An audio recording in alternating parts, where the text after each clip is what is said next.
Ini masa gue perlu kayak asuransi sih berdiri-berdiri gitu? Gimana? Jadi kalau gue bilang kopi, lu pada teriak genset ya. Kopi, kopi, pelan banget. Kopi. Oke, kita mulai.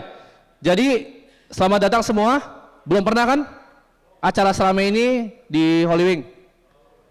Nah, ini acara pertama. Jadi ini adalah grand launching dari Akademi Kripto. Kalian mungkin di sini semua udah jadi member di sini. Cuman gue akan sharing materi yang gue belum pernah share sebenarnya di tempat lain. Mungkin slide-slide awal kalian ada yang ngerasa kalian udah tahu, tapi nggak masalah karena di sini gue udah undang teman-teman dari media. Kasih tepuk tangan dulu buat teman-teman dari media. Jadi kita akan mulai dari basic supaya semuanya punya understanding akan kenapa gue bikin ini. Kalau kalian lihat namanya ini adalah tesis gue. Jadi ini adalah tesis pribadi gue. Kenapa akhirnya gue decide untuk pindahin semua aset gue ke cryptocurrency. Oke, next slide. Ini yang gue percaya. Gue percaya sistem keuangan kita sekarang itu ngaco. Sistem keuangan kita itu ngaco dan dikuasai oleh segelintir orang. Mau di Indonesia, mau di luar. Ini muka-muka yang di sini adalah muka-muka yang bikin bank sentral di US atau Federal Reserve. Mereka ini yang bikin kalian kena pajak, ya. Jadi sebelum 1913 tidak ada yang namanya income tax. Itu sesuatu yang dibuat sama mereka. Jadi sistem ini broken, rusak. Dan gue mencari solusinya. Tapi gue akan ceritain kenapa rusak. Jadi gue nggak sembarang ngomong ya. Next. Nah, ini kepotong ya. Tapi gue percaya cryptocurrency itu akan ibaratnya merevolusi ya uang. Seperti layaknya internet itu merevolusi distribusi informasi. Kalau dulu kita mau dapat surat, itu harus fisik. Sejak ada email, itu mati. Sama seperti cryptocurrency. Mungkin orang sekarang ketawa, ya. Mungkin bahkan teman-teman di media ada yang masih belum percaya. Bilangnya ini aset tanpa basis. Tapi di sini gue akan buktikan kenapa menurut gue ini baju yang gue pakai. Ini adalah revolusi terbaik di dekade ini. Dan gue bikin akademi ini untuk mendorong adopsi ini di Indonesia. Hanya itu fungsinya. Adalah untuk mendorong adopsi cryptocurrency di Indonesia. Next. Nah, kita akan mulai dari masalah. Gue ngomong tadi rusak, ya. Jadi gue akan ini kan karena judulnya tesis. Gue akan jelaskan dari awal. Yang pertama, adanya inflasi. Yang kedua, adanya sentralisasi, ya. Sentralisasi maksudnya apa? Semuanya itu dikontrol sama beberapa orang tertentu. Dan yang terakhir adalah lack of transparency, ya. Kalian setuju nggak tiga hal ini? Setuju nggak? Lack of transparency terjadi barusan sama siapa? Bank siapa? BSI, betul. Dia bilangnya apa? Oh ini gangguan sistem. Apa yang terjadi? Datanya dibobol sama Lockbit. Dilempar di darknet, semuanya dapat datanya. Ini nggak ada ya di cryptocurrency. Nggak akan bisa pernah terjadi. Karena semuanya itu lewat blockchain. Dan bisa diaudit sama semua kalian di sini. Next. Kita akan bahas satu kata yang menurut gue diremehkan dan salah diajarin sama guru-guru kalian. Ini yang bikin kalian nggak bisa kaya. Ada yang ngerasa nggak? Kalian kerja terus tapi nggak bisa kaya? Ada yang ngerasa? Angkat tangan coba yang ngerasa. Ya udah kaya semua loh, sini. Coba angkat tangan. Yang ngerasa udah kerja lama tapi nggak kaya-kaya. Nggak apa-apa, jujur aja. Karena ini, inflasi itu kita diajarin di sekolah berapa? Berapa di sekolah? 3, 2, salah semua. Inflasi itu bukan angka yang dikasih sama BPS. Inflasi adalah sebuah vektor. Maksudnya apa? Kalau kalian di sini ada yang punya gelas aqua, aqua sekarang sama 10 tahun lalu bedanya jauh atau enggak? Biaya pendidikan, masuk TK aja sekarang itu mahal banget. Masuk SD mahal banget. Biaya pendidikan itu naik 15% per tahun biaya pendidikan.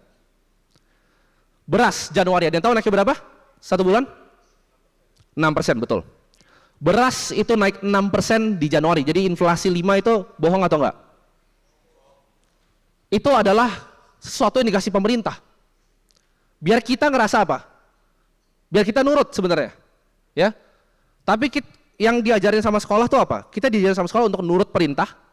Dikasih tahu, oh inflasi 3% percaya. Dan kita nggak punya kemampuan untuk berpikir apa? Kritis. Ya, di sini gue mau ngajarin kalian buat belajar untuk pikir kritis. Ya, coba kalian bayangin ya. Semua yang ada di sini ya, botol-botol McAllen di belakang, kalau dikasih harga sekarang sama 5 tahun lalu, ditempelin labelnya. Rumah lu misalnya 10 tahun lalu ya, harganya misalnya 1,5 miliar, sekarang 3 miliar. Ditempel di semua harga sini. Besok pagi demo nggak? Demo, karena orang nggak tahu. Orang nggak tahu inflasi itu bukan 5%. Gue sebutnya cost of capital, lebih tepatnya 10-15%. Dengan inflasi 15%, dalam 3 tahun, uang kalian setengah. Lu punya uang 100 juta, biarin aja, 3 tahun sisa 50 juta. Dalam purchasing power. Itu yang bikin kalian nggak bisa kaya. Ini inflasi kalian lihat, Venezuela berapa? Argentina? Mana Argentina? Ini salah angkanya. Ini angka tahun 2022. Berapa situ? Kelihatan nggak? Inflasi Argentina 76% yang didata sama ibaratnya BPS-nya mereka. Sekarang berapa? Ada yang bisa tebak nggak? 106. Lu punya uang di Argentina 10 juta, tahun depan jadi 5 juta. Ya, next. Nah, ini Argentina peso. Gue tahu kalian udah banyak, gue sering ngomong ini. Argentina peso tahun 2003 itu 2,93 dolar ya. Coba kalian masukin di otak kalian, tahun 2003 2,93 dolar. Next. Nah, kalian bayangin kalian jualan kopi, ya. Misalnya tuh si Daniel sana jualan jago kopi. Dia jualan kopi dapat apa? Dia kasih kopi orang, dia dapat duit.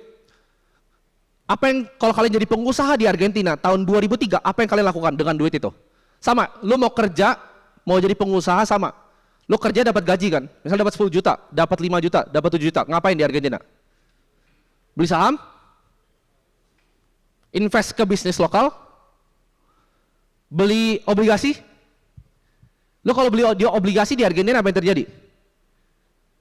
Apa yang terjadi? Mampus, ya. Beli properti, nyicil KPR, apa yang harus lakukan? Beli US dollar. Kenapa? Next. Kalian lihat, tadi berapa 2003 angkanya?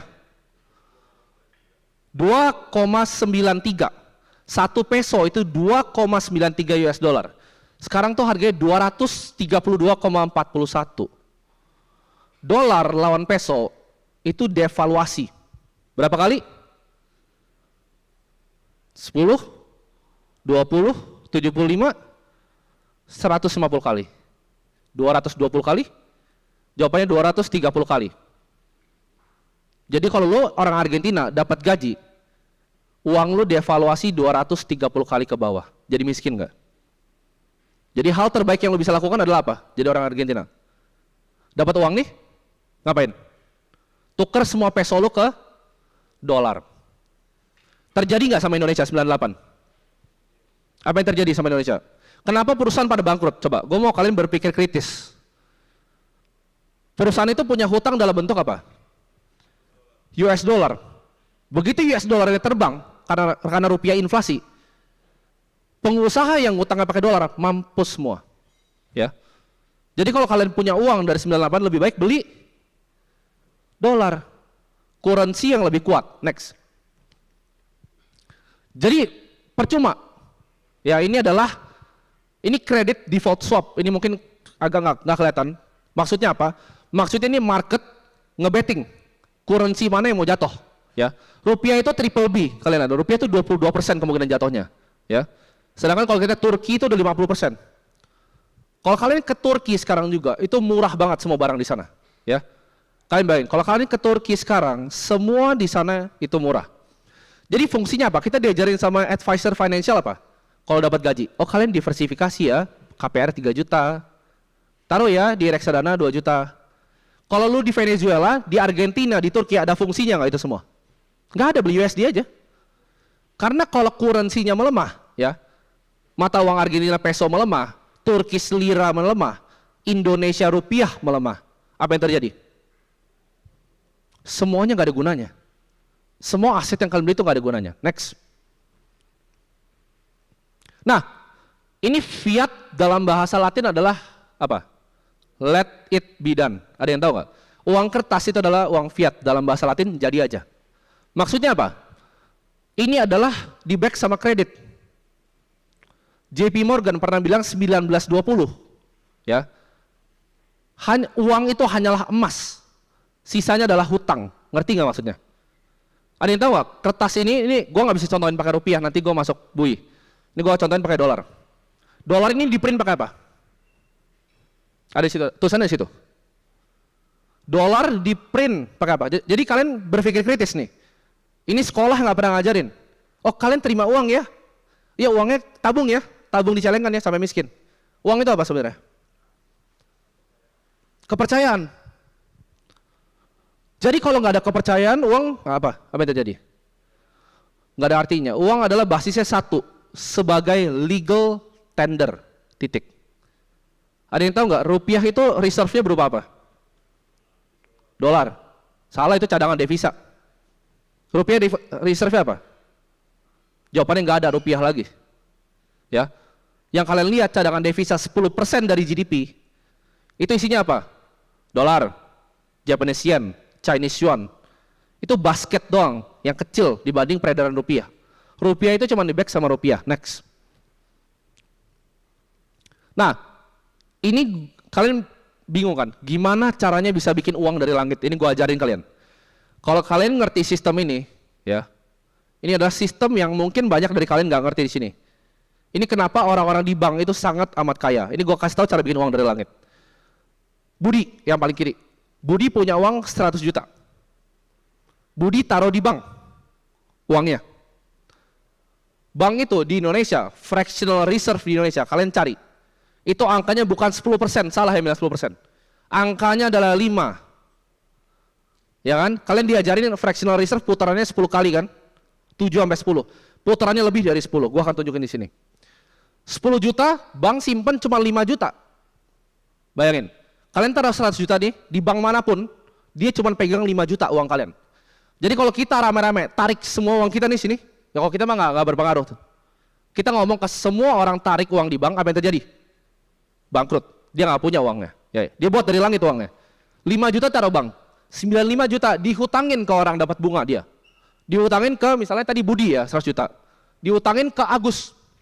Nah, Agus kan dapat duit nih dari bank 95. Dia taruhnya di mana? Di bank lagi. Lucu nggak? Dia taruh di bank lagi, mau bank itu mau bank yang lain terserah. Dia taruh di bank lagi 95 juta. 5% berapa? 4,75. 4,75 dia hutangin 90,25 ke Citi. Jadi total uangnya ada berapa? 100. Lu masukin, Agus cuma 100 nih. Total uangnya berapa? Tambahin semuanya. 295 juta. Dari langit nggak uangnya? 195 dari mana? Emang ada uangnya? Itu yang dilakukan bank. Lo mau buku 4, buku 3, buku 2, buku 1 sama semua kayak ini. Ya. Sampai bank kecil, bank syariah semua sama kayak gini. Fractional reserve system. Next. Itu tadi cuma ngomong siapa? Agus, Budi, Siti, udah 295. Kalian bayangin kayak gini. Per detik. Satu kalian taruh di bank, satu taruh di bank dia beli 5%, satu taruh di bank. Satu diutangin ke orang dapat bunga lagi, satu diutangin orang dapat bunga lagi. Berapa banyak putarannya? Apakah 7 sampai 10 kali yang kayak diajarin? Kalian kira 100 juta itu habis di putaran ke berapa? Ada yang bisa jawab nggak? Habis di putaran ke berapa? 100 juta tadi. Itu uangnya akan jadi bermiliar-miliar. Karena dari dia hutangin tadi, coba balik ke slide sebelumnya. Dari dia hutangin tadi, ini gua hitungnya sederhana.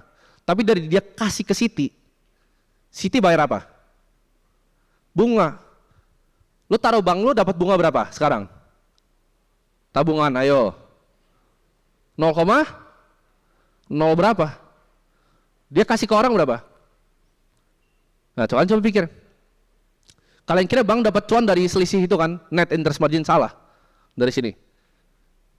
Next. Dan ini menurut gue kesalahan di sistem sentralisasi. Next. Nah, ini yang terjadi. Ada yang lihat krisis bank di US gak? Silicon Valley Bank. Ada yang pernah dengar? Mungkin dari media pernah nge-report Silicon Valley Bank. Ada yang tahu gak kenapa jatuh? Karena orang cuma bacot doang kenapa jatuh. Nggak ada yang tahu aslinya. Ini gue buka balance sheet-nya ke kalian. Yang terjadi di sini adalah aset bank itu tadi, uang kalian yang dimainin yang dipegang 5 jutanya, itu dimasukin ke obligasi pemerintah jangka panjang. Aman nggak obligasi? Harusnya aman, betul. Ya. Ini yang terjadi. Dia pegang obligasi sangat terkonsentrasi. Next. Jadi bayangin nggak, bank itu sebenarnya nggak punya uang kalian. Dia invest bahkan uang kalian ke tempat yang beresiko. Next. Nah, ini dia. Jawabannya kenapa hancur?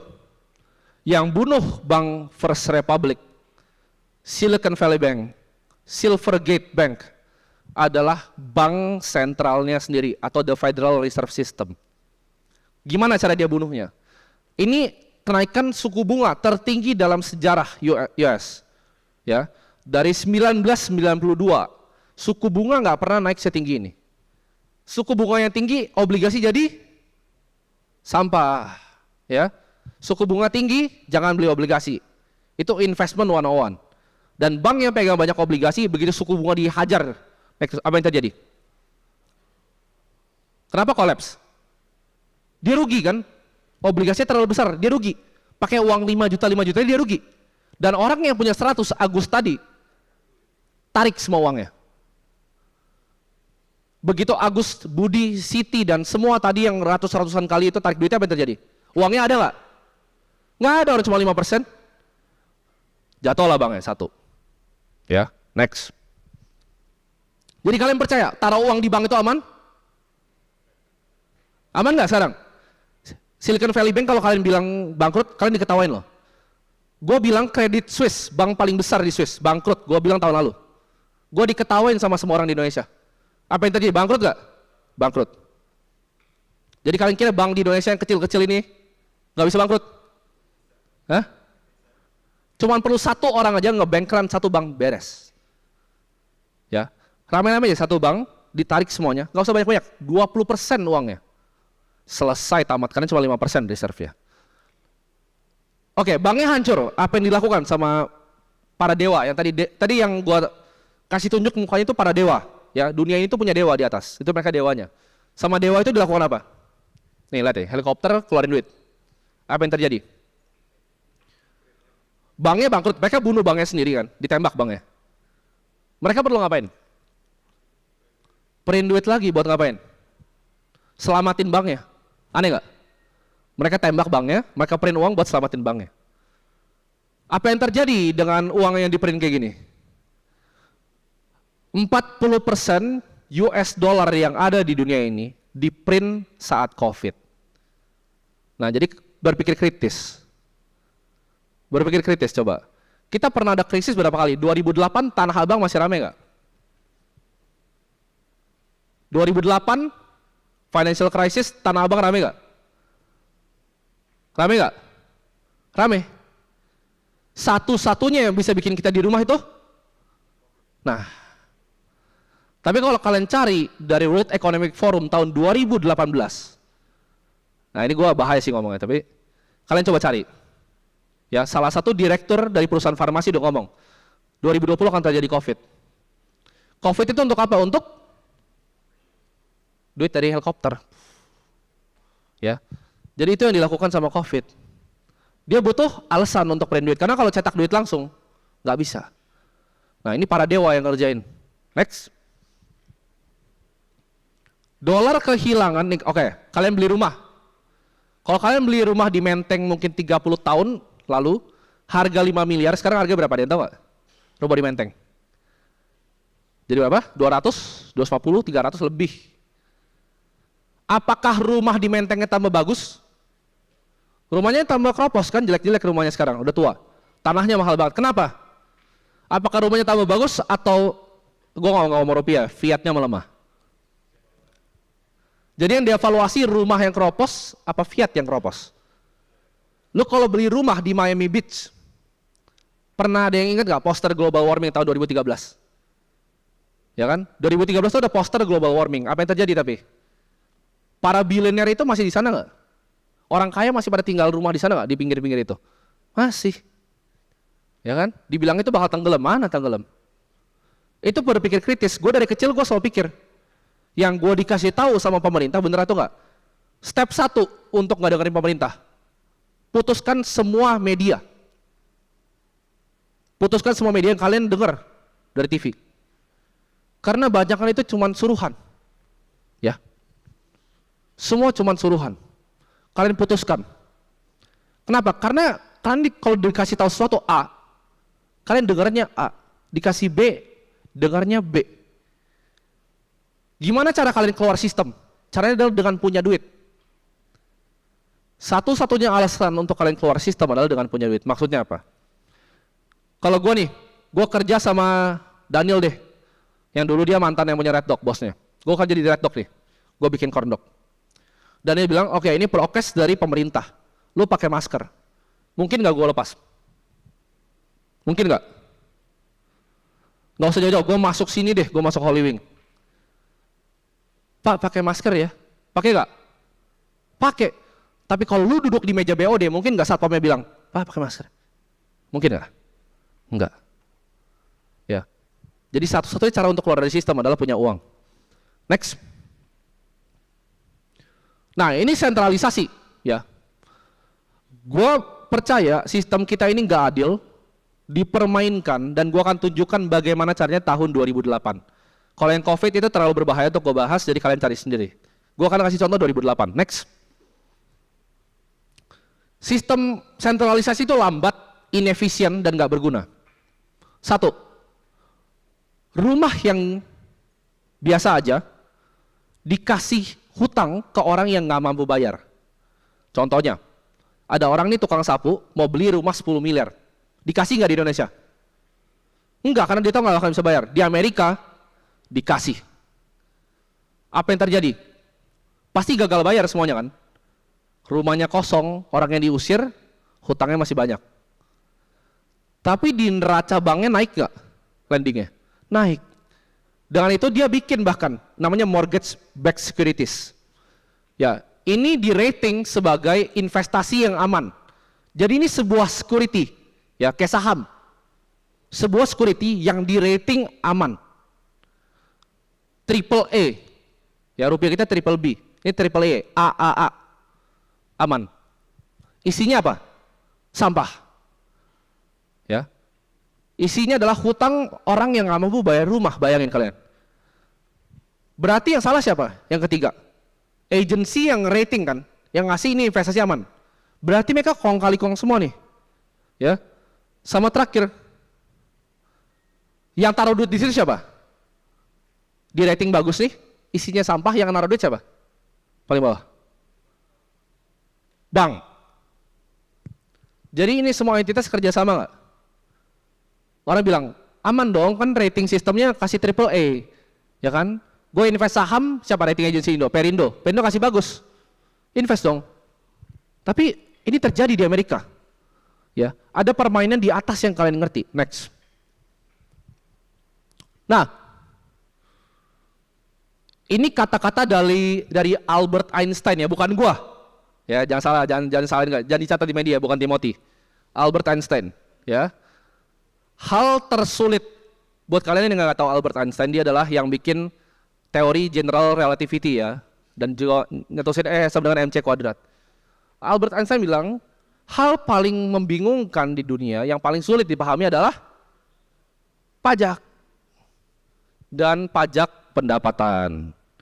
Kenapa dia bilang bingung? Karena kenapa? Pajak itu membuat orang apa? Satu, insentif untuk kerja lebih keras itu diturunin. Karena bracketnya makin gede uang lu sebagai karyawan, makin besar pajak lu. Betul nggak?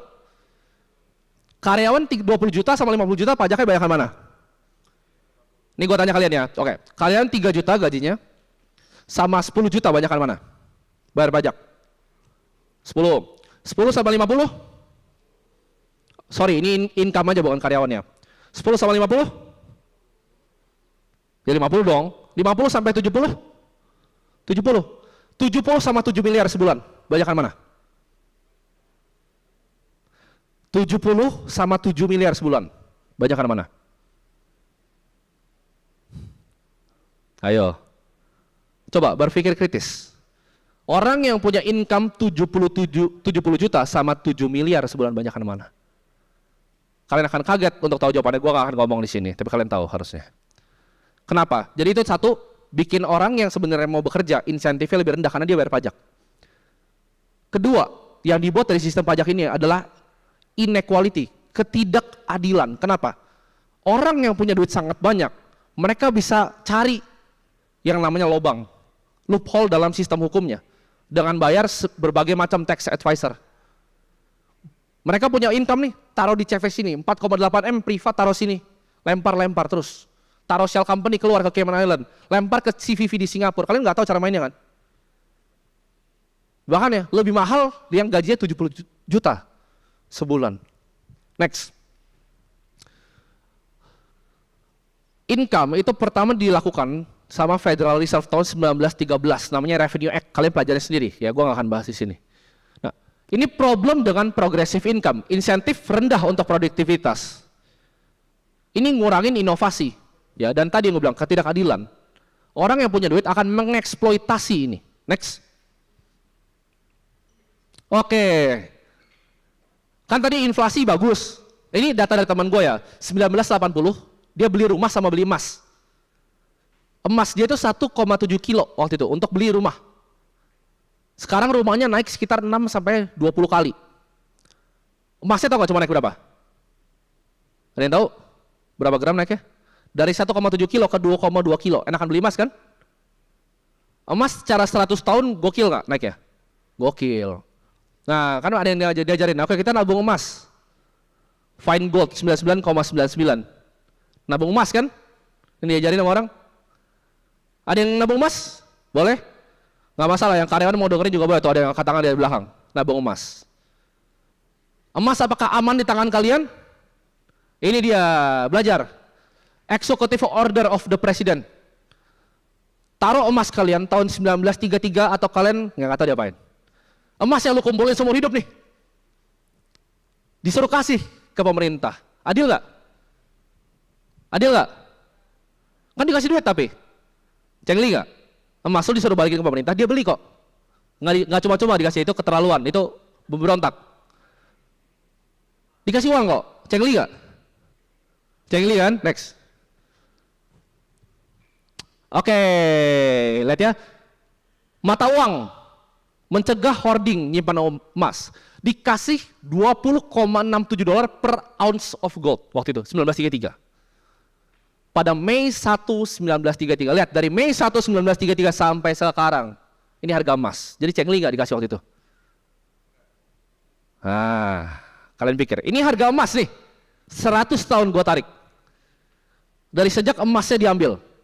Terus kalian bilang, tapi kan saya percaya sama pemerintah Indonesia. Saya juga percaya. Saya juga percaya, jangan salah, saya juga percaya. Dicatat, saya percaya. Next. Untuk jadi orang pintar, belajar dari sejarah. Ya. Satu, Spanyol. Kolonisasi abad ke-16 dari Meksiko dan Peru. Tadi mungkin anak-anak yang datang sini kalian pikir kalian akan belajar, oh cryptocurrency, Bitcoin, enggak. Gue ajar kalian cara mikir, ya. Kan tadi gue bilang kopi mindset ya kan. Nah ini mindset. Spanyol, kolonisasi abad ke-16 dari Meksiko dan Peru, diambil semua goldnya.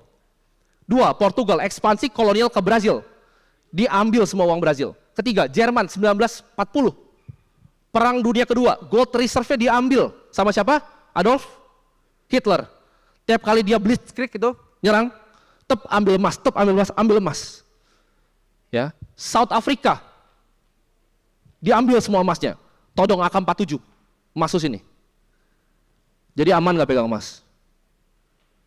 Di sini ada yang hoarding emas nggak banyak di rumahnya. Itu dirampok loh, jangan angkat tangan. Gua tahu lo nggak ada yang berani angkat tangan. Teman gua satu-satunya yang hoarding emas itu yang punya private jet. Kenapa? Dia bisa lari. Emasnya nggak di rumah, di private jet.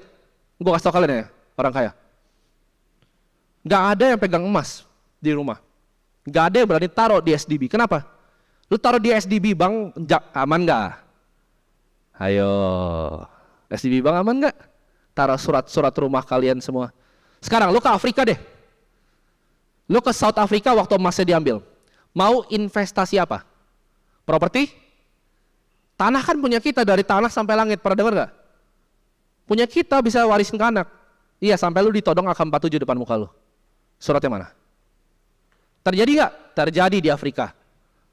Kalau gua tahu Indonesia itu negara yang sangat aman ya, harusnya gak terjadi. Gua cukup percaya dengan pemerintah kita. Tapi di Afrika itu terjadi. Di Venezuela, uang kertas jadi apa di Venezuela? Ada yang tahu? Souvenir bukan, cebok pantat. Karena tisu toilet lebih mahal dari uang Venezuela. Jadi percaya nggak kalian sekarang sama sistem fiat? Nah itu enggak, gue percaya. Next. Nah, apakah bank lain aman? Pertanyaan ini kan, suku bunga dinaikin, dia pegang obligasi dibunuh. Bank lain aman nggak? Percaya nggak ada 2 bank lagi yang jatuh? Credit Suisse gue bilang jatuh dari tahun lalu, pada ketawa. Abis ini kan udah 5 bank nih, ya 2 lagi. 2 lagi habis itu ekonomi kita akan bottom. Next. Nah, ini transparansi dan privasi. Jadi aman nggak di bank? Aman atau enggak? Data kalian bisa diambil atau enggak? Bukan gue ya, Lockbit. Presentasi aja, presentasi. Aman nggak? Ini data berapa? 23.000, 22.000 disebar di darknet. Data bank syariah terbesar di Indonesia. Jadi aman? Itu ya aman. Kalian bisa ini sendirilah. Next. Nah, semua itu diselesaikan dengan Bitcoin. Jadi kita kan bahas 3 fundamental. Satu apa tadi? Inflasi. Kedua apa tadi gue bahas? Sentralisasi. 3? Transparansi. 1. Kita akan bahas yang pertama. Ya, ini adalah kertas. Ini yang gue pakai baju ini kertas 9 lembar. Disebar di internet. Jadi aset nomor 11 di dunia. Lebih berharga dibanding bank manapun di dunia ini. 9 lembar kertas doang loh. Kertas ya, nggak ada banknya, nggak ada apa, kertas. Next. Ini chart Bitcoin lawan waktu. Kenapa Bitcoin bisa melawan inflasi? Ayo, kan fiat dulu 1971 sebelum Presiden Nixon itu, kalian mungkin ada yang di otak kalian, uang tuh masih ada emasnya di belakang. Nope, US dollar tidak punya emas di belakangnya. Itu dilepas tahun 1971 oleh Presiden Nixon untuk mendanai perang Vietnam. Ya. Jadi nggak ada yang namanya gold standard. USD itu nggak ada emasnya. Dan kalau semua negara yang lain pegang USD, mereka pegang apa? Kepercayaan akan US. Tapi itu goyang nggak sekarang? Goyang. Negara-negara maju, Arab Saudi, Dubai, dia mikir apa? Wah, ngapain gua minyak punya gua, ngapain gua pakai dolar? Ya nggak? Cina, barang punya gua, ngapain pakai dolar? Brazil, South Africa, mereka mau lepas dari dolar. Kenapa? Karena nggak ada value-nya dolar. Kalau kalian cari sekarang, bank sentral di Rusia, Cina, United Arab Emirates, itu hoarding gold gila-gilaan. Cari datanya. Harga emas naik gak belakangan? Yang pegang emas? Naik kan? Yang beli siapa? Bank sentral. Ini chart yang menurut gua berpengaruh, karena next, kalian bisa lihat. Ya. Nah, ini kepotong, ya. Ini adalah peso ke US dollar. Lihat devaluasi gimana? 220 kali, ya. Peso lawan dolar hancur. Sebelah sini adalah dolar lawan ini. Hancur nggak? Jadi kalau lo jadi orang Argentina, hal terbaik yang lo bisa beli adalah ayo, US dollar. Orang US dollarnya hancur berkali-kali lawan ini. Gua kasih tahu ya, ini 220 kali. Ini gua nggak tahu, sorry. 16.000 sekian kali. Jadi mending beli yang mana? Gini deh, kalian cari chart panjang nih, rupiah sama dolar, ya. Terus kalian lihat Bitcoin sama dolar. Mirip nanti, ya. Karena kayak gini juga semuanya, ya. Turkish lira, Argentina peso, ya. Venezuela, Nigeria naira. Coba cek deh. Jadi diversifikasi itu bullshit. Mungkin kalian yang dengar kayak, aduh ini orang ngomong apa sih? Tapi percaya, kalian yang benar-benar pahamin apa yang gue ngomong sekarang, lo praktekin yang gue ngomong sekarang. 10 tahun lagi lo lebih kaya dari semua teman lo. Lo lebih kaya dibanding teman-teman lo di samping 7 turunan. Kenapa? Karena inflasi ini bentar lagi akan kejar kita semua, ya. Dan gini, revolusi itu terjadi sangat cepat. Zaman dulu orang yang naik mobil dikira orang gila, dikira pesulap kali. Karena zaman dulu kuda. Kalian tahu nggak dulu ada hukumnya bahwa nggak boleh pakai mobil pakainya kuda. Pesawat terbang dikira mainan. Dokter cuci tangan dimasukin rumah sakit jiwa. Sama kayak kita sekarang ngomong kripto dikira orang gila, gitu. Tapi nanti lo akan lihat mereka. Yang gila siapa? Gitu. Next. Ini dari solusi dari inflasi paling sederhana matematika anak SD. Ya, solusi dari inflasi adalah matematika, yaitu supply cap. Ya, fiat itu di print dari angin, boom, ada. Yang penting, dia pakai militer bikinnya. Ya, ini Afrika nggak nurut gua, ini punya minyak perang, ini punya minyak perang, sikat, dolar kuat. Tapi apakah sejarah itu begitu? Ya, sejarah itu nggak pernah senang sama orang yang paling berkuasa. Contohnya, Inggris berkuasa nggak dulu sebelum Amerika? Sebelum Inggris apa? Belanda. Kita diajarin di buku sejarah, kita dijajah sama? Siapa? Salah. VOC. VOC itu bukan Belanda. VOC itu adalah sebuah perusahaan. Apakah VOC nggak bayar orang-orang kita? Ada yang pernah dengar nggak kerja rodi tanam paksa? Apakah nggak dibayar? Dibayar. Dikorupsi sama siapa? Orang kita, betul. Jadi sejarah yang diajarin ke kalian adalah sejarah yang terbalik. Yang datang ke Indonesia adalah pengusaha yang berbisnis. Itulah kenapa budaya korupsi nggak akan pernah diselesaikan di Indonesia. Karena itu udah dari 300 tahun lalu. Gitu. Ini gua ngomong di sini, tapi gak direkam sih, ya udahlah.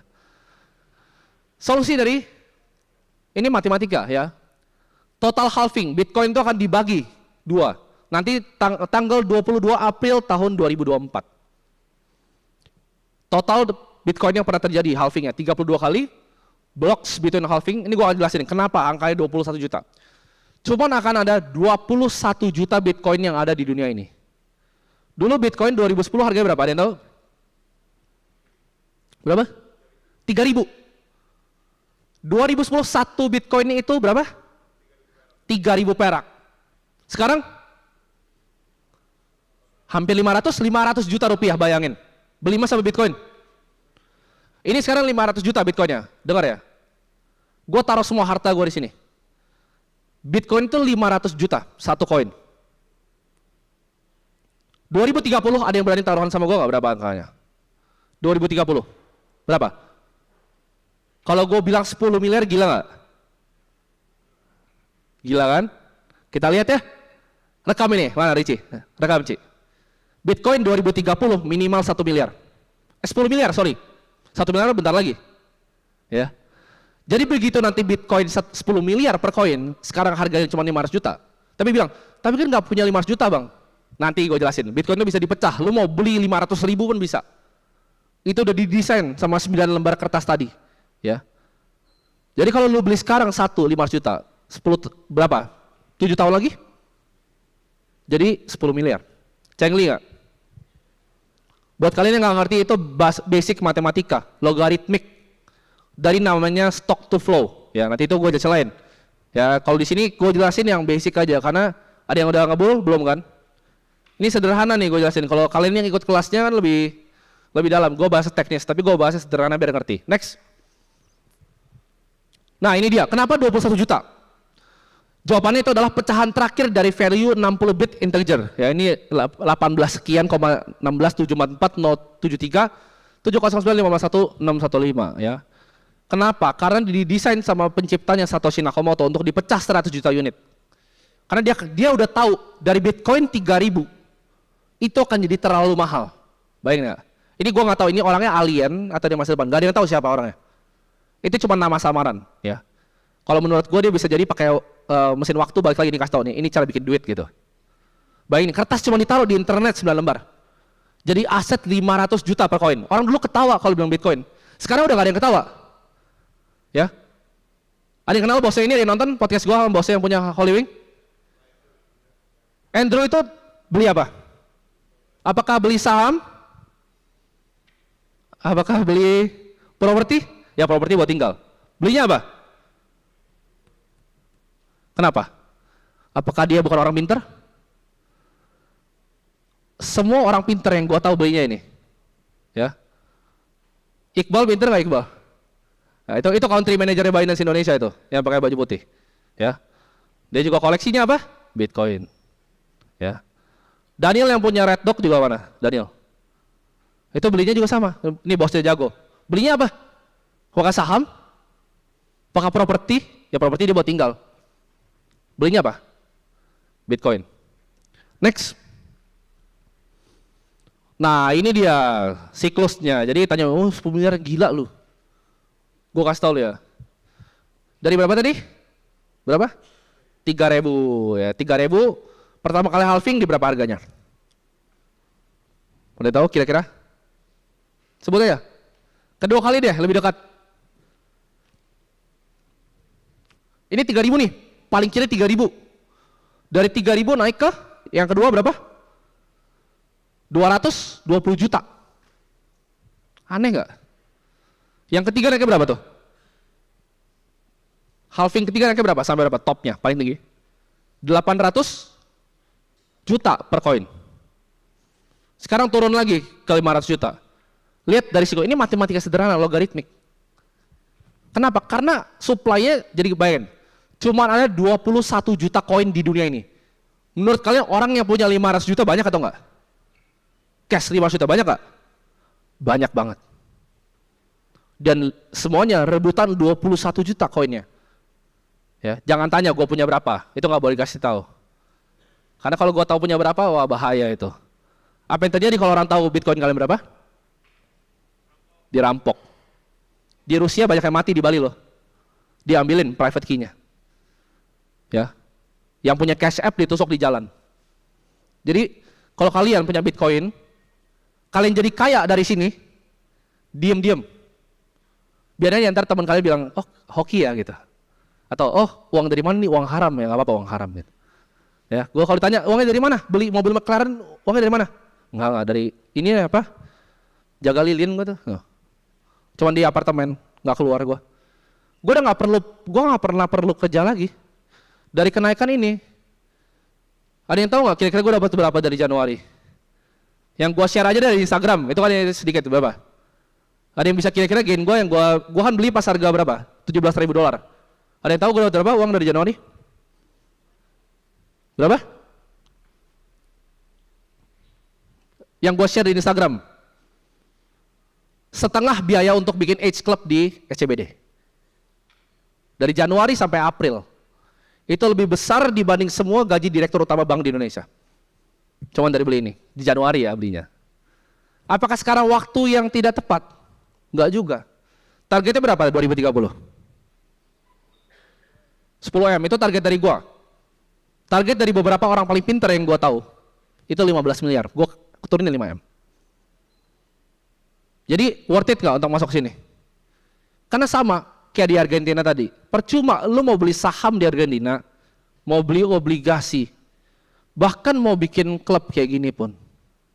Percuma. Kenapa? Karena dapat uangnya formatnya fiatnya.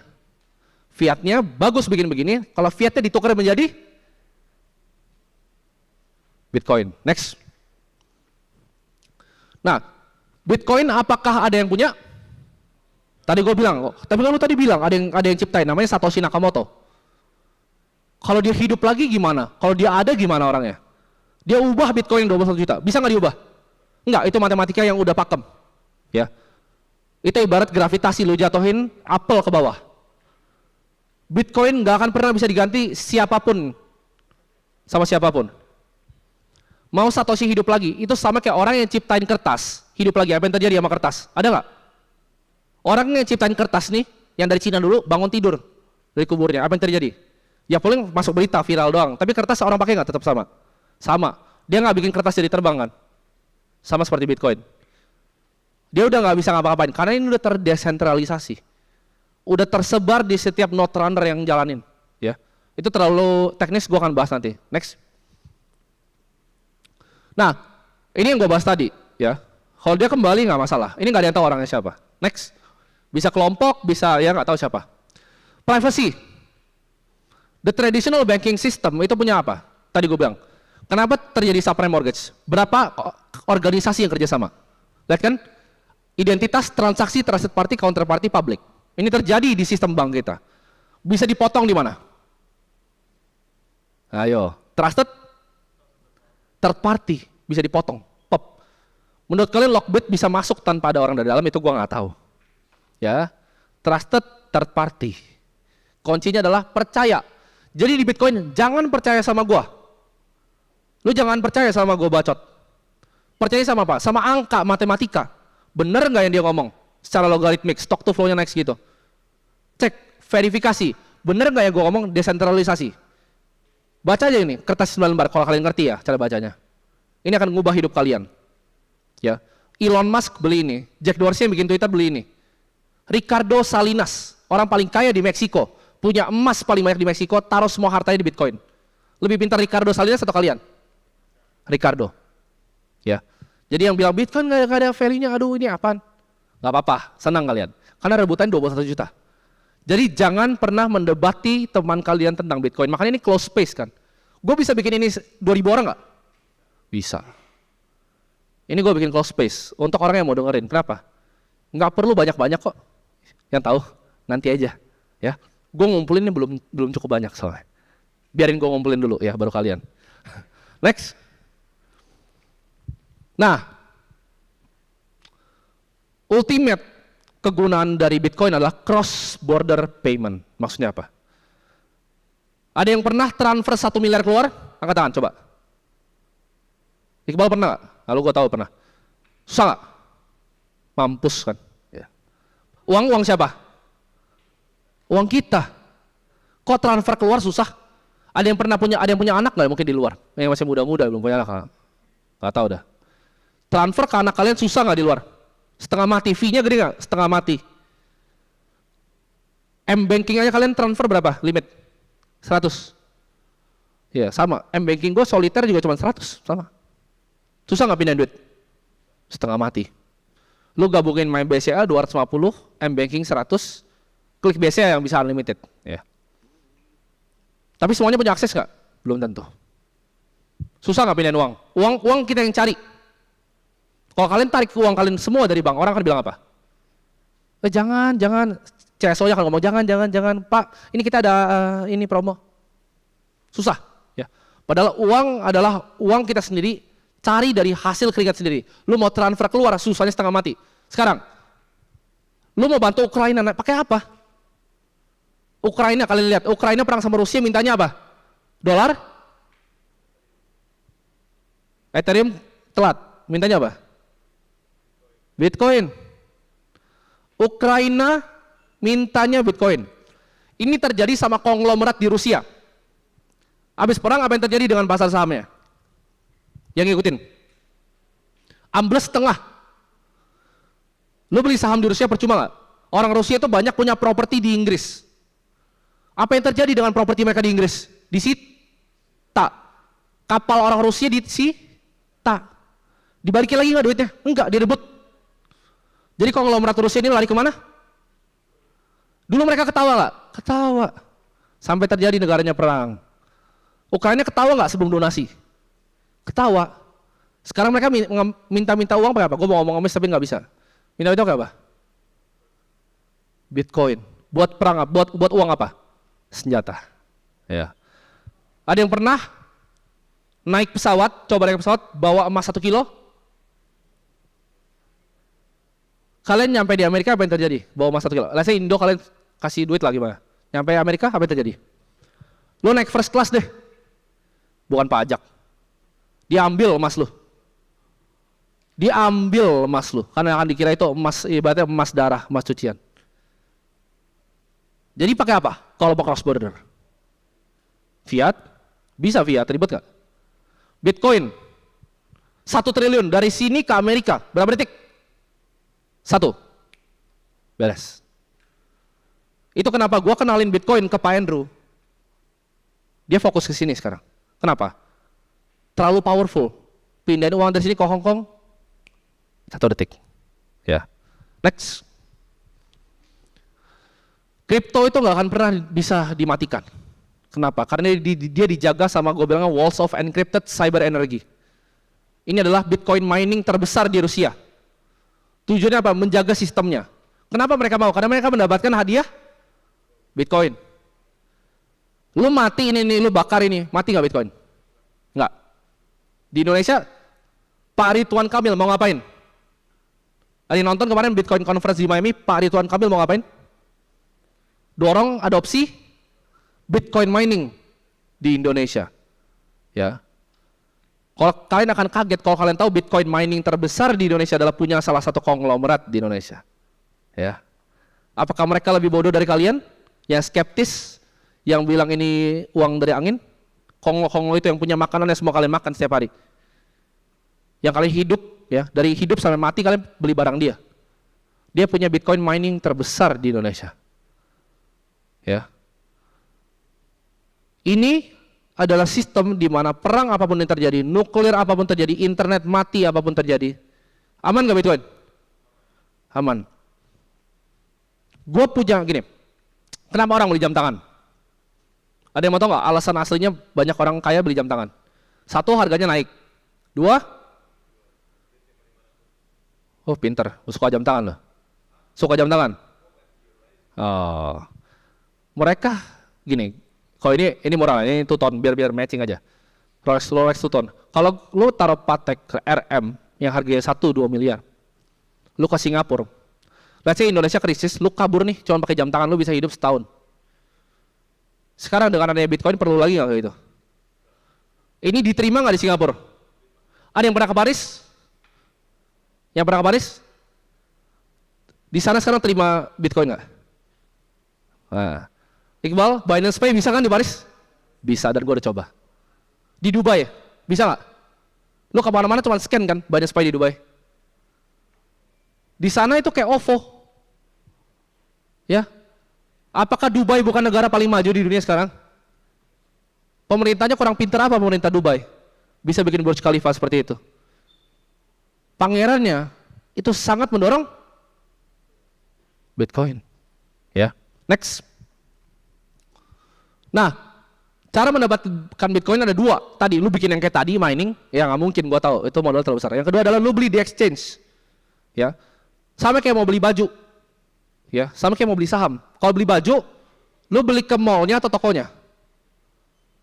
Tokonya kan, sama. Bitcoin lu beli ke tokonya, bukan beli ke mallnya. Next. Nah, ini dia. Ini buat kalian para skeptis masih investasi, ya. Mungkin levelnya masih ini nih 60-40. Ini yang diajarin di kampus ya. 60-40 portfolio. Ini gue pinjem dari salah satu orang namanya Alpha Zeta. Cara bikinnya. Ini 60-40 portfolio.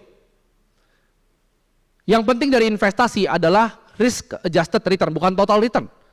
Risk adjusted return. Kita lihat. Ini kita contoh pakai ETF ya, S&P 500 indeks Amerika sama Vanguard Total Bond Market ya. 60% kita taruh di saham US 500 paling besar, 40% kita taruh di semua obligasi di US jadi indeks.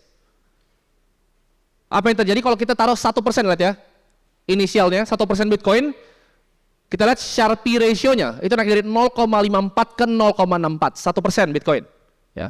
Returnnya dari total 7,22 ya, jadi kalau kalian beli 60-40 tadi per tahun tuh 7,22. Ini kita tarik dari semua data, panjang banget datanya.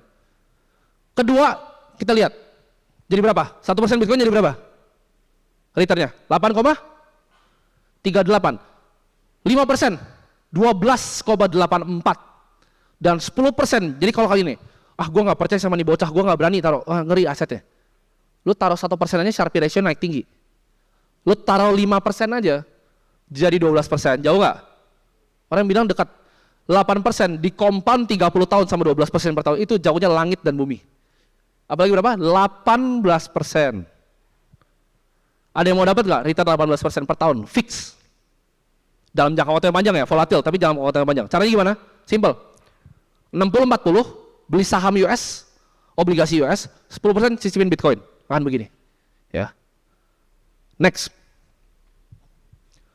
Ini alokasi Bitcoin di portfolio.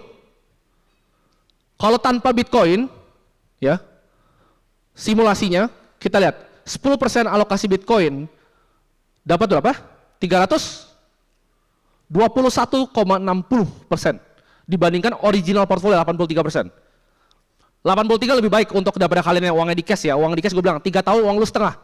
Lu taruh di bank manapun 3 tahun uang lu setengah. Jadi sini aja jangan keluar. Ya udah dekam tapi nggak apa. 83% jauh gak sama 321. Jauhnya langit dan bumi.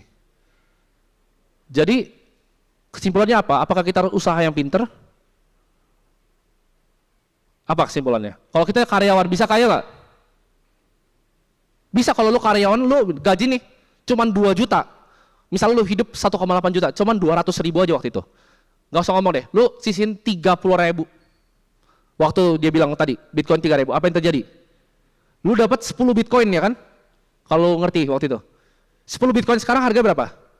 5 miliar. 30.000 rupiah jadi 5 miliar. Itu sihir dari mana? Nggak ada lagi di planet ini, ya. Itu sihir yang nggak ada lagi di planet ini. Jadi tujuan kita cari duit sebanyak-banyaknya di dunia nyata, duit fiat, dan tuker semuanya ke Bitcoin. Anggaplah lu pegang Argentina peso waktu itu. Waktu lu pegang Argentina peso, lu tukar semua ke USD, sama seperti ini. Ya, next. Nah, pertanyaannya, beli langsung apa cicil bulanan? Dari chart ini terbukti apa? Beli langsung. Jadi jangan dicicil per bulan. Kalau punya uang, hajar langsung antum semuanya. Ini terbukti, ini jauh banget soalnya. Final value-nya kalau cicil, ini bahkan per bulan ya. Lihat, 118. Next. Ini kalau cicilnya per hari, jadi per hari lebih bagus dari per bulan. Ini per hari 162% naik ya. Lump sum final value 282. Apapun kondisinya, kapanpun di kondisinya, lu punya uang lu hajar dulu. Jadi nggak perlu tunggu cicil. Jadi misal punya uang 5 juta nih, bukan dibagi 500.000, 500. Kalau per bulan turun jauh, per hari lebih oke lah. Hajar langsung semuanya. Lu punya uang 5 juta cicil, hajar langsung. Next. Nah, gue seorang value investor. Ada nggak value investor sini? Value investor, invest saham ada? Invest saham ada nggak? Angkat tangan. Nggak ada sama sekali invest saham, buset. Ada lah beberapa invest saham ya. Lebih jago kalian yang invest saham apa Bill Miller? Ini punya hedge fund namanya Miller Value Partners. Dia ini muridnya dari Benjamin Graham. Ya, namanya Graham and Doddsville School. Gurunya Warren Buffett, orang paling kaya di dunia. Dia taruh 50% asetnya di Bitcoin karena dia ngerti ini stock to flow. Menurut dia Bitcoin under value. Valuasi itu apa sih sebenarnya? Apa? Yang kalian diajarin sama di saham apa? Valuasi. Discounted cash flow, kas Holy Wings ditarik selama 10 tahun di diskon balik. Apa yang diajarin di kuliah apa? Ini gue nggak kuliah nih. Gue udah nggak kuliah. Dosen kalian ngajarin apa? Pakai price to book value bandnya, price to earning, apa? Nilai buku. Jadi kalau holding valuasinya asetnya dijumlahin semuanya jadi valuasi holding gitu. Satu kan tuh PBV-nya. Cari yang diskon. Emang gitu caranya? Enggak, lu cari yang murah lah. Lu cari aset yang murah. Jadi kalau Bill Miller aja bilang ini value, ya gua rasa dia lebih pintar dari gua. Next. Ini bilioner di Meksiko, Ricardo Salinas. Legenda media di Meksiko, orang paling kaya di Meksiko. Pemegang emas terbesar di Meksiko. Belinya apa? Bitcoin. Next. Nah, ini quotes favorit gua. Ini quotes favorit gua ini. Ada yang skeptis, gua tahu. Kalian yang kira gua orang gila. Pesawat adalah mainan yang menarik, tapi nggak punya nilai militer. Ini dari siapa? Ferdinand? Ferdinand bilang apa? Pesawat adalah mainan yang menarik. Bitcoin apa? Kan dia bilang, itu mainan yang menarik. Ya kan, mainannya kecil-kecil aja. Sama nih. Ini gini ya. Revolusi akan terjadi ketika ada bom. Maksudnya apa? Ini literal bom ya. Jepang waktu itu respect gak pesawat? Jepang. Nggak, dia cuma pakai tabrak-tabrak. Dia respect nggak sama atomic power? Ntar ada film itu Oppenheimer. Bagus. Gue nungguin. Jepang itu merespek bom atom nggak? Atau diketawain bom atom? Ah, nggak ada teknologinya. Diketawain loh, bom atom, bom nuklir, itu dikira tidak mungkin untuk ditaruh nuclear fusion di dalam sebuah bom, nggak mungkin. Ditemukan kan? Dia sadar pas kapan? Hiroshima, Nagasaki, jebum, meledak semua. Sama kan? Orang ketawain Bitcoin sampai terjadi krisis bank. Ya. Ini seperti bom di Hiroshima, Nagasaki ini. Itu nggak main-main loh. Silvergate Bank, Silicon Valley Bank, First Republic, dan bank lainnya itu nggak main-main jatuhnya. Dan ini akan domino efek yang luar biasa yang orang Indonesia bahkan nggak pikirin. Mungkin kalian ketawa semua. Karena kenapa? Kita tuh negara paling aman. Gue kasih tau. Kita itu tanah tuh sangat subur. Lu susah ke kampung nanam bisa hidup. Di Amerika, Australia nggak bisa seperti itu. Itu kenapa kita aman. Kita kedua paling aman setelah India. Jadi aman kita Indonesia. Next. Itulah kenapa gue bikin sekolah gue sendiri. Karena gue di sekolah gue ngerasa nggak pernah diajarin untuk pikir kritis. Kok gue dikasih tahu inflasi gue iya-iyain doang. Sekarang gue tanya semua yang gue dikasih tahu. That's why gue bikin sekolah gue sendiri. Ya. Ini adalah school, gue bilangnya School of Magical Internet Money. Kenapa? Orang yang lihat gue bikin uang sebanyak itu dari Januari sampai April, mereka kira gue gila. Uang dari mana? Kalau gue tanya, oh uang dari sihir. Nah makanya jadi bahasa dari sini. Ya, School of Magical Internet Money ini kayak anggaplah kita semua ini masuk ke Hogwarts di Harry Potter. Kita masuk ke sekolah sihir. Kenapa? Karena cara pikirnya jauh banget. Mereka akan bingung uang yang lu dapat semua itu nanti 10 tahun lagi dari mana. Teman-teman gue yang angkatan gue kira gue bikin uang kayak sihir. Kenapa? Coba 22 tahun aset liquid sebanyak gue itu bisa dihitung pakai jari di Indonesia. Bukan dari Konglo ya, Konglo banyak, anak Konglo banyak.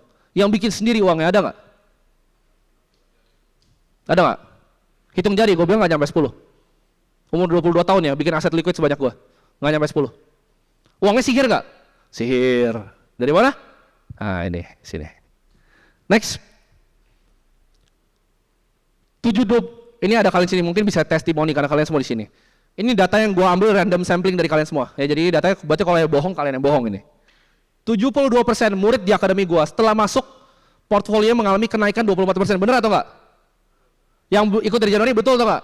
Pelan banget. Ini gua masih asuransi lu berdiri apa gimana? Bener apa enggak? Bener apa enggak? Oke. Bitcoin dari Januari, emas 11%, S&P 500 Index US 7%, dan IDX, oh ini lebih bawah minus, sorry, ini 0 minus, lebih jauh, sekarang lebih jauh. Karena kemarin batu bara kehantam semua. Pelajarin siklusnya, ini gua ajarin ya, mau belajar nggak cara kaya? Tahun 2020, saham apa yang gue beli? Perbankan, COVID, beli perbankan. Pelajarin siklusnya, kalau kalian mau main saham dan kaya, gue beli perbankan di bawah. Nextnya gue masuk ke teknologi. Arto dan teman-temannya Bang Jago. Bang Jago gue cuan berapa kali lipat? 6, 7, 11? Berkali-kali aset gue di Bang Jago. Setelah teknologi, orang bilang kan pamendam. Semua siklus di dunia ini pamendam. Gue bilang saham itu kayak kita main musical chair, ya. Tahu nggak mainannya? Anak kecil itu main apa lari-lari di kursi, yang tarik jatuh. Itu saham. Caranya gimana? Jangan jadiin jatuh, dengerin musiknya. Maksud gue dengerin musiknya seperti ini. Gue beli perbankan, BRI di harga 2.000. Gue beli Bang Jago, harga di bawah 1.000. Terbang apa 18.000. 18.000 gue jual beli. Ada tahu gue mainnya apa? Komoditas. Ingat nggak? Bumi masih gocap waktu itu. Saham Bumi itu masih 50 perak. Gue beli Adaro Mineral waktu itu. 700 harganya, sekarang udah balik 900. Gue beli ADMR 700 sama 2.400 kali 3. Gue buang. Belinya apa lagi? Pegang cash. Siklus selalu gitu. Teknologi, dengerin ya cara jadi kaya. Teknologi, komoditas, aman, antara jatuh lagi ke bawah atau terbang. Kita di mana? Sebelum jatuh atau sebelum terbang? Aset paling bagus adalah emas. Di saat ini terjadi. Tapi gue ketemu alternatif yang lain. Jadi ini aman, mau gue jatuh, mau gue ke atas, nggak masalah. Next. Nah ini adalah yang materi yang kita ajarin, ya mungkin kalian semua udah belajar gitu. Dari investasi cryptocurrency, dari Bitcoin nih cara baca white paper gimana buat kalian yang nggak ngerti matematika. Semuanya gue jelasin secara lengkap di akademi ini, dan ini akan gue update terus menerus. Di sini yang lifetime siapa? Seumur hidup? Oke. Udah nggak ada lagi, by the way. Itu terakhir buat kalian ya. Oke, next. Nah, ini kita akan ajarin juga gimana caranya sistem bank tuh bekerja tapi di dunia Web3, yaitu decentralized finance. Gimana sih caranya dapat bunga dari kripto? Bisa nggak dapat bunga dari kripto? Bisa. Asal kalian tahu caranya gimana. Gimana caranya coding ya di blockchain development. Satu-satunya di Indonesia yang bisa ngajarin kalian program smart contract di dalam Ethereum cuma satu. Di mana? Sini. Binus bisa nggak? Nggak bisa. Siapa yang bisa? Kuliah IT Indonesia? Nggak ada yang bisa. Ya. Jadi ini cuma satu. Next. Ini adalah research yang kalian mungkin udah baca. Jadi buat yang masih skeptis akademi gue isinya apa sih? Ini yang tulis profesor PhD dari Monash University. Ya.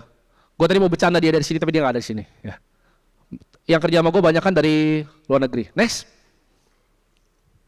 Nah, ini contohnya ya. Jadi ini buat teman-teman media, mau lihat contohnya bisa di sini. Nanti slide-nya akan di-share ke kalian semua. Ini cara deploy contract di Remix. Jadi ini programming. Ini nggak ada yang bisa ngajarin di Indonesia. Kuliah berapa di Indonesia? Rata-rata biaya kuliah. SD itu 3,24 juta rata-rata. SMP itu 5 jutaan, SMA itu 7 juta.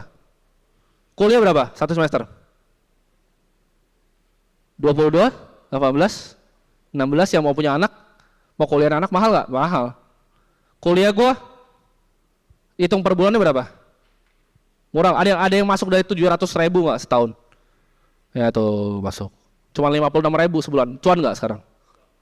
Nah. Warren Buffett bilang apa? Ilmu yang paling hebat itu adalah ilmu yang leher ke atas. Ya. Kalian dapat banyak nggak dari belajar sini? Ini kalian investasi apa? Otak. Ya. Jadi yang gue bilang mindset itu nggak sembarangan. Gue bilang kopi 80.000 pas miskin. Menurut gue, waktu gue beli kopi 80.000, memang gue masih miskin. 80.000 lu ambil dari rekening gue. Gue sumpah demi Tuhan gue nggak tahu. Lu mau ambil itu total bikin satu gerobak itu berapa puluh juta? Gue sumpah gue nggak tahu. Lu ambil dari rekening gue. Ya. Kenapa bisa begitu? Karena gue investasi selalu kemana pertama? Otak. Buku yang gue baca itu udah nyampe mungkin 1.000 kali. Ya. Gue setiap hari kerjaan cuma baca buku. Itu yang gue belajar dari mentor gue yang punya ini. Setiap pagi yang dilakukan adalah belajar. Sampai sekarang. Masih ikut seminar nggak? Masih. Lu percaya nggak? Yang punya ini masih ikut seminar sampai sekarang. Percaya nggak? Kalian di sini masih uangnya masih berapa tapi merasa kayak ngapain dia ikut seminar ya? Oh dia jual ludah. Lu pilih dengerin jual ludah apa jual keringat lu dibayar murah? Gua ulangi lagi. Pilih dengerin yang jualan ludah. Apa lu jualan keringat lu tapi dibayar murah? Ayo. Ya. Jadi jangan mau jual keringat dibayar murah. Ciptakan value di diri lu. Ada yang tahu gajinya berapa yang bisa kayak gini? Di atas 100 juta per bulan, betul. Kalau bisa. Tapi kan semuanya nggak bisa. Ada satu yang bisa di sini, tapi itu rahasia untuk kalian. Next. Ada yang bikin ini soalnya di sini. Next. Nah, ini kita belajar juga. Mau belajar baca chart, baca candle, trading kita ajarin. Ya. Next. Ini caranya kalian kerja cara kalian cari uang di DeFi, Decentralized Finance. Diajarin semua secara lengkap. Ya. Next. Nah ini adalah 4 profesor yang ngajarin kita. Salah satunya ada di sini. Ya. Yang atas ini adalah PhD dari Monash University. Kenapa anonim? Apakah orangnya beneran apa enggak? Jawabannya beneran. Karena orangnya nggak mau muncul. Ya. Di kripto itu mereka sangat menghargai namanya privasi dan anonimitas. That's why gue semuanya pakai inisial. Inilah PhD di Monash University, blockchain expert di Sigma Prime.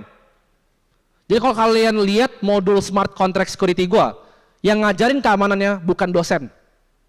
Yang ngajarin adalah profesor plus praktisi. Yang ngajar di tempat gua itu nggak ada yang cuma bisa bacot doang. Tapi mereka harus bisa apa? Harus bisa praktek. Ya. Dia adalah yang audit Ethereum Foundation punya Vitalik Buterin. Dia yang audit smart contract-nya. Jadi kalian jangan ngeremehin ngeliat dia cuma pakai baca slide. Itu yang audit Ethereum. Chainlink Aave Near Protocol. Nextnya, ini yang ngajarin tadi smart contract security, blockchain development. Ya, ini yang bikin indeks di Taiwan, FTSE Russell, ada yang pernah dengar? Taiwan dia yang buat indeksinya.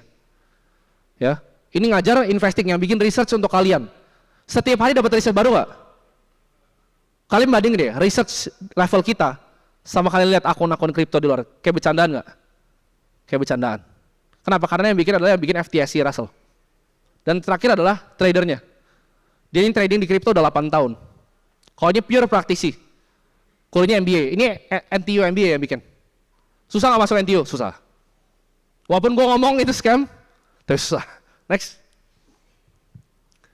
Oke, jadi buat kalian gue rasa sini semua udah ya. Jadi buat teman-teman di luar sana, ya buat di video sih sebenarnya. Buat kalian yang mau join revolusi kripto, ya sekarang belajar sama gue boleh, belajar sendiri boleh, gue nggak masalah. Karena fungsi gue adalah dorong adopsi kripto di Indonesia. Supaya apa? Fungsinya apa? Pom-pom barang yang nggak mungkin. Terlalu besar untuk dipom-pom. Fungsinya apa?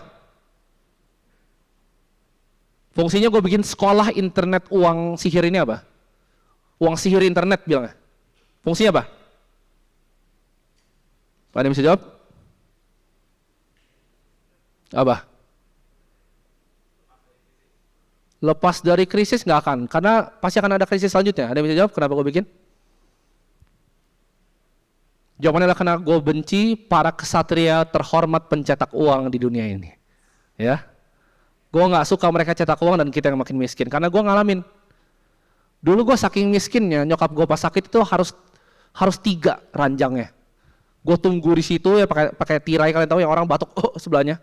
Gue cuma bisa duduk situ. Gue keluar kan bentar, gue ngerokok bentar, gue pikir gila ya, orang bahkan gak ada yang peduli sama gue, mobil lalu lalang. Gue balik lagi ke situ. Gue berjanji sama diri gue, di detik itu, umur 16 tahun, uang gak akan jadi masalah lagi untuk gue. Kalau lu gak mau lakuin ini untuk diri lu, at least lakuin buat keluarga lu. Jadi jangan jadi orang egois, karena orang miskin adalah orang paling egois di dunia. Karena dengan lu jadi orang kaya, oh tapi gue gak mau bikin Holy Wing, gak masalah. Oh tapi gue gak mau punya mobil Ferrari, gak masalah. Yang lu bisa lakukan adalah apa? Bantu keluarga lu, teman-teman lu, dan orang-orang sekitar lu. Ya. Jadi itu aja untuk presentasi hari ini. Thank you semuanya, Holy People. Ada yang mau kopi? Ini gua nggak ada MC. Jadi yang di belakang tolong nyanyiin lagu dong, playlist Holy Wing apapun. Siap? Oke.